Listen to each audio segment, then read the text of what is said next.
The goal with these sessions is to make sure you have practical strategies and tools in your tool belt for your mental, physical, emotional well-being. That's what I love to do. And of course, at the end, I'll answer questions as well and make sure we go through any strategies that are going to specifically support.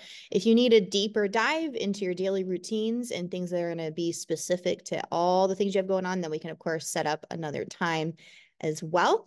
So what we're going to do today is keep going with our focus. We've been looking at brain health and specific nutrients, micronutrients, minerals, and things that we can do in our daily routines to help improve our energy, our focus, our metabolism, regulating the nervous system as well. I'm going to show you guys my slides here. So a little bit of information. Don't feel like you have to remember everything. I hope that maybe a few little tidbits stick out to you. Super quick, I'm just going to touch on what we went over last time. So we're kind of all in the same spot. So started talking about how we can support our brain because it runs the ship, right? The brain is going to has a huge role in hormones, in sleep, in our energy, mental clarity, things like our metabolism, our ability to focus, all of those types of things.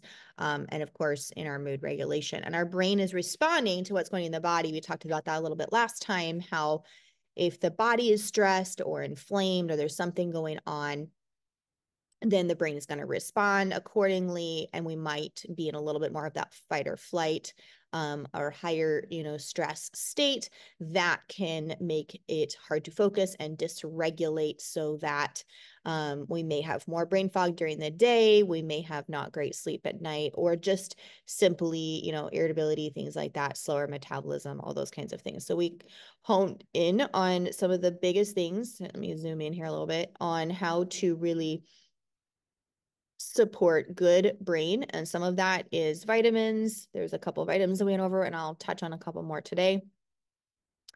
Things like fish oils that really support the brain, sunlight. I think we touched on a little bit of movement as well, making sure you get a little movement in every day. And certain foods and things that can really help a lot as well. So we went over those. We talked about what nootropics are, which is basically anything that helps the brain work better, whether that's natural or medication or whatever it is. So it's a lot of people were asking about that. And then we touched on some foods that really help support our brain. And the funny thing is we're kind of focusing on the brain right now, but like I said, it runs the ship. So a lot of my clients are working on weight loss, on stress relief, on, regulating that. I can't spell protein apparently. Sorry, guys. My dyslexia decides to show up randomly. But a lot of these same nutrients and things also really help in those other areas. So I find it kind of funny that there's a lot of overlap between these lists of nutrients, minerals, vitamins, and things that help the brain. They also happen to help with metabolism, hormones, and quite a few other areas. So the nice thing is, as you're increasing your intake of some of these things, you're also going to be supporting those other functions like metabolism, stress relief, and hormone balance, which we did do a segment on hormone balance. So if you need that, reach out, let me know. So we went over what nootropics are. I have it again here just in case. And here we have some specific minerals and nutrients, micronutrients that are very powerful for our brain and our nervous system in general. And like I said, a lot of these overlap with hormone balance. So it's kind of interesting that there is an overlap there. And a few of these also overlap to help with blood sugar balance, which if you have insulin resistance, you might not be diagnosed with diabetes. We had a segment on that. You do want to make sure you're doing things to help support blood sugar balance. That's going to be really important. And with insulin resistance, a lot of times it can be really tough to lose weight. So we got to make sure we get to the root of that. This one is somewhat new to me, but it's a flower herb that you can find either in supplements or a lot of times in tea. Ashwagandha is very powerful. You can get that in tea often, or like there's a mushroom coffee that has it that I use sometimes. There's a few different areas that you can use that. Tea is another herb, a lot of times in tea. Alpha GPC is usually in your vegetables, well, fruits, vegetative. You call tomatoes a fruit, right? Your red fruits and vegetables, peppers and tomatoes and things like that. Huperzine is relatively new as well. I just was recently learning about that one. It's a moss, a natural moss like extract that is in sometimes in supplements. I haven't seen it in a tea yet, but it's phenomenal for the brain to help preventatively with Alzheimer's and dementia, but in general, improves cognition, memory, focus, attention, all those things. There's a new supplement I came across that has that in it, so that's phenomenal.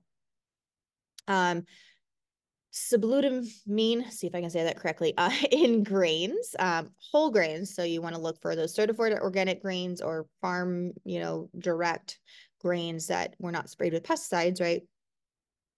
Your whole, brown rice, quinoa, those kinds of things. Buckwheat, is going to have some of that in there as well. L-tyrosine, very powerful amino that's in a lot of nuts and seeds. So as always, I encourage you guys to increase like things like pumpkin seeds, sunflower seeds, those kinds of things.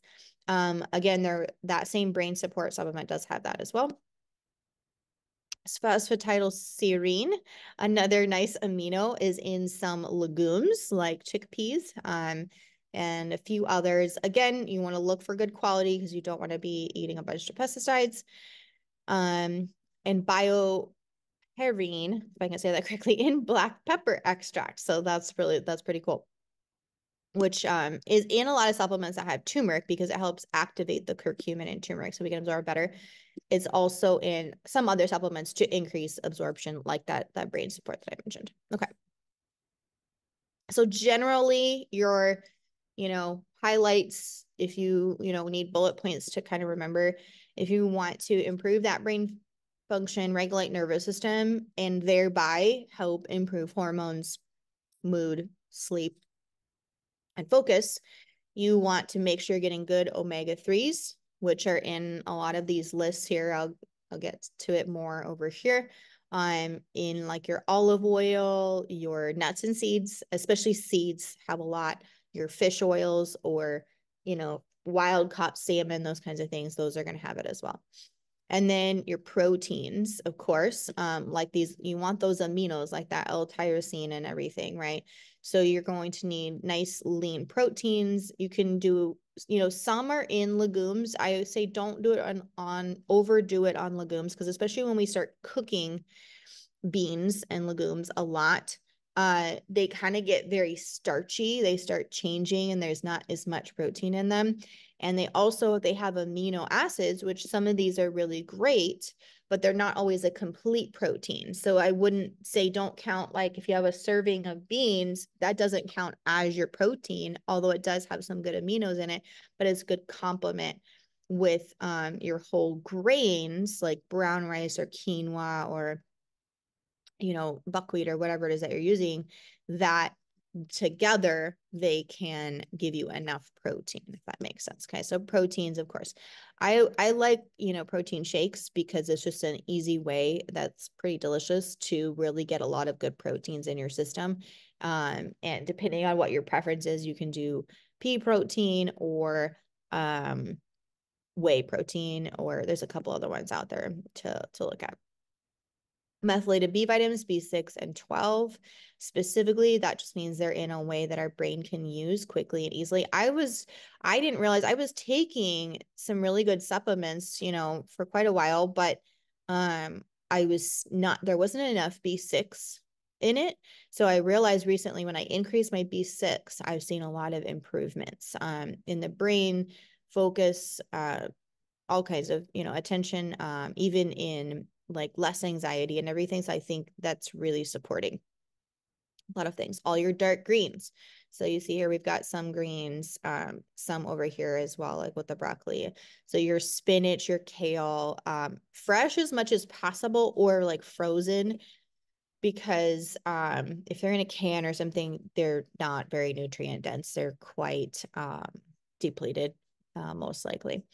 And then herbs and minerals, which is why I have these lists here because herbs are really, really powerful. So anytime I'm at the store or if you're shopping online or whatever you're doing, I look for teas that have a lot of herbs like this in it.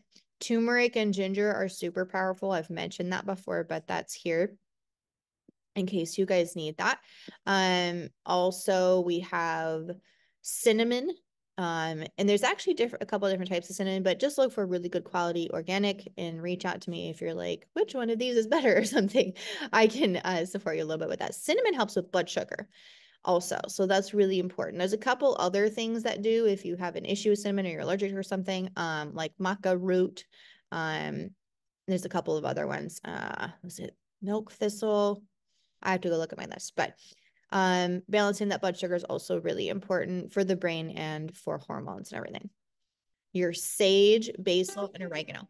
Really, all of those green leafy herbs are really important for our body, basically. So my recommendation is to, anytime you're at the store, grab those fresh herbs or grab one of the plants that you can throw in your kitchen window to have those herbs right there.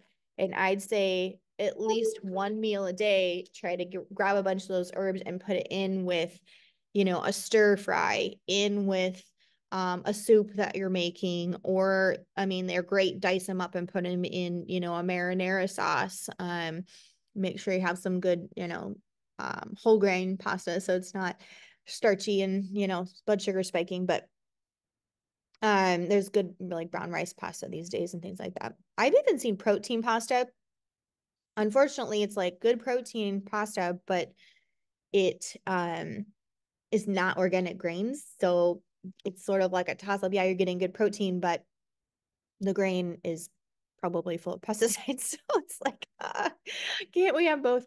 But if you can find quinoa pastas, quite high in protein. If you can deal with the texture, it's not my favorite texture, but it is high in protein and a good whole grain pasta. So those are options for pasta replacements.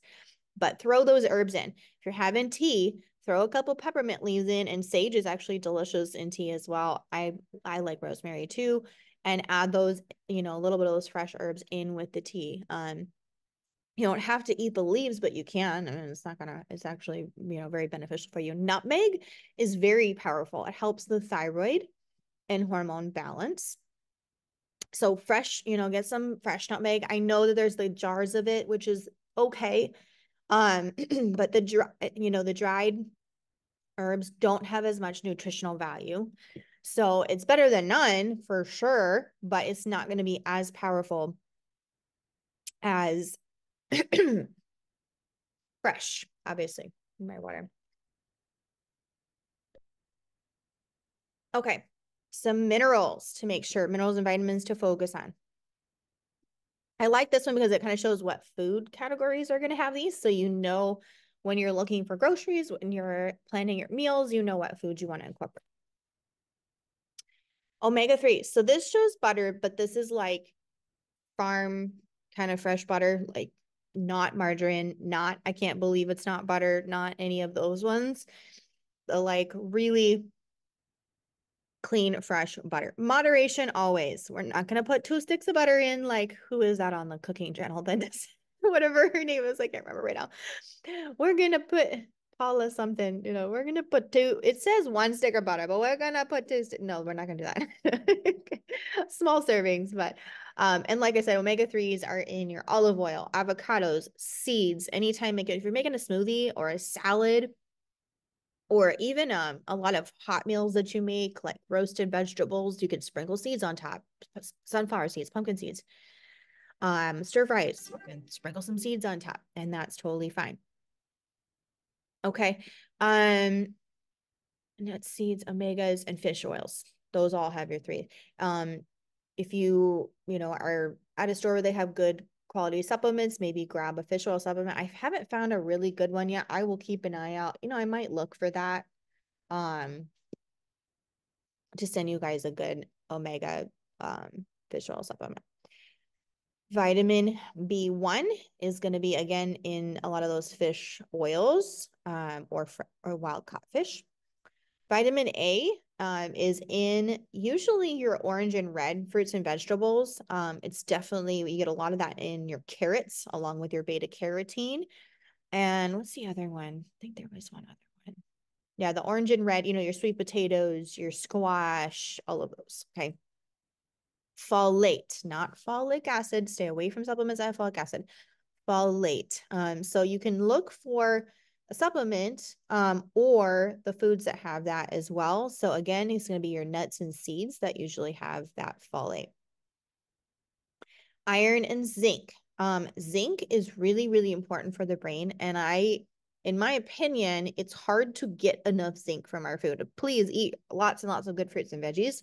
However, I do recommend taking something with zinc. I found a recent mineral supplement that's like a tincture one. That one has zinc, along with a lot of other good minerals like the potassium and magnesium and everything. There's also a sublingual one that I like to use as well. That's zinc and vitamin C and everything. I've seen a huge improvement in hormones, focus, brain function, and mood when my clients increase the zinc and add like a zinc supplementation. So, but you can find them in some berries and your dark, rich berries. Please wash them really, really good or soak them in something that's going to help get all the junk out for sure. Your selenium, which is in your broccoli and a lot of those cruciferous vegetables. Magnesium and potassium, along with there's a lot of good protein. Eggs. Eggs are really great. I don't recommend cooking the yolk like this in this picture too much, like once a week or something. If you have some egg yolks that's cooked, that's fine. It's not the end of the world. But it's better if you have a runny yolk, if you can. Scrambling the eggs is okay. Like I said, like once a week or something, if you scramble the eggs or make an omelet, that's okay. But try to at least 2 or 3 times a week have eggs where the yolk is at least somewhat runny. If you hate that, then just do what you do. It's still great protein either way. You're just getting more nutrient density, more minerals when you have and less of the like bad cholesterol when you have the more runny yolk. So that's just, I think there's also some B vitamins in the egg. I need to look that up. B6 and B12, like I said, so those are in legumes. They're also in nuts and seeds and also in some of our red meats. So a little bit of organic or grass-fed like beef, bison. I think that's perfectly fine. Moderation is key. If you're not getting enough protein in your diet, especially for women over the age of 35, that can really impact hormones and a lot of things. So make sure, and especially before you are active or working out, if you're going on a walk or a run or a hike or you're going to work out, we absolutely need to be getting those 30 grams of protein in and a little bit of natural carbohydrates or fruit glucose. So like a banana or some berries or something like that gives a little bit of that glucose fuel. If we don't do that, our body will eat our muscle first. I know that's crazy, because it's quicker. The way the metabolism works, it will metabolize our muscle first in the first like 10-ish minutes, 5 to 10 minutes. And then once it's burned through that, then it might try to burn through the stored fat. So, but if we can get our body that protein, the 30 grams of protein and a little bit of healthy glucose to fuel our muscle, what happens is we will build muscle and that will get us through that first 5 to 10 minutes of whatever activity we're doing. And then we will start burning fat and our muscle, because we have that good muscle, it will start to metabolize our stored fat. So that's really important to know when it comes to our activity and how our body works. We have to fuel ourselves well if we're going to be active or working out. And that's also going to improve hormones. And when we have that good muscle content, it burns fat. It also improves hormone balance. And our muscles, especially when we're active, will start actually producing endorphins that help with mood as well. We will have increased serotonin and things like that. Vitamin C is also phenomenal. We know this.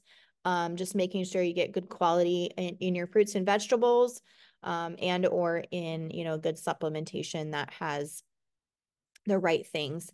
The last thing, I would kind of put it in the herbal category, is adaptogenic, like mushrooms. And there's lots of root vegetables like the ginger, the turmeric, other things, and mushrooms are in that category as well.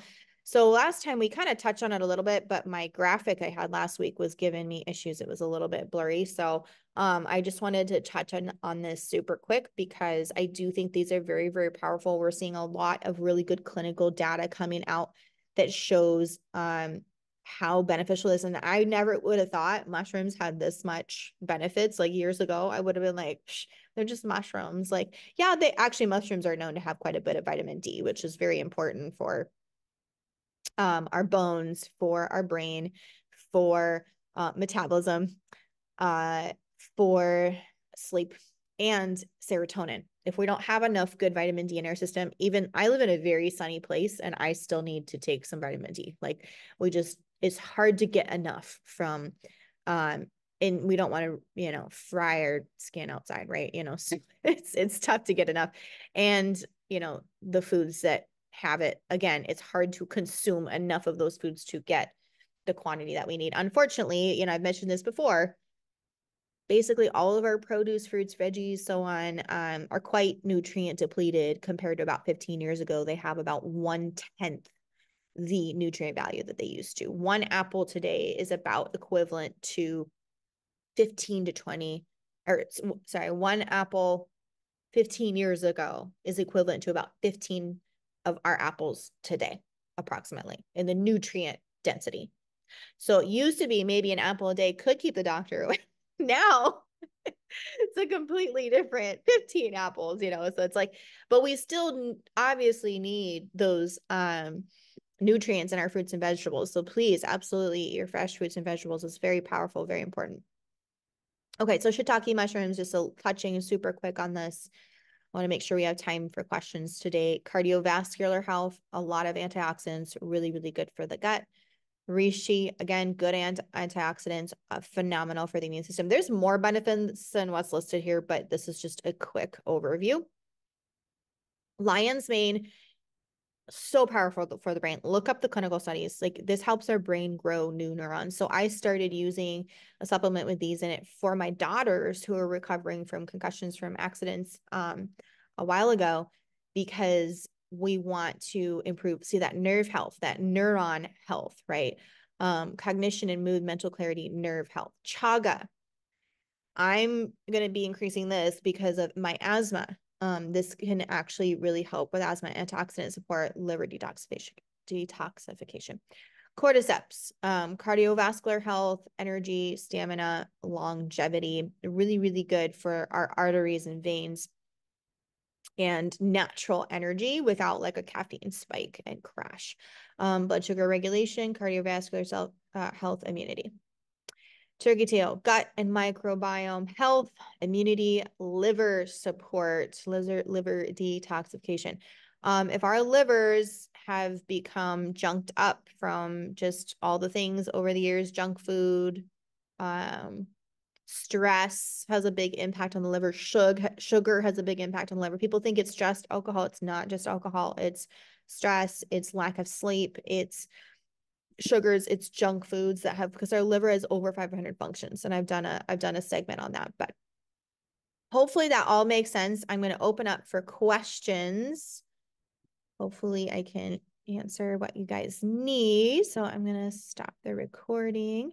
Thanks for joining in. Hope I get to see you on the next one.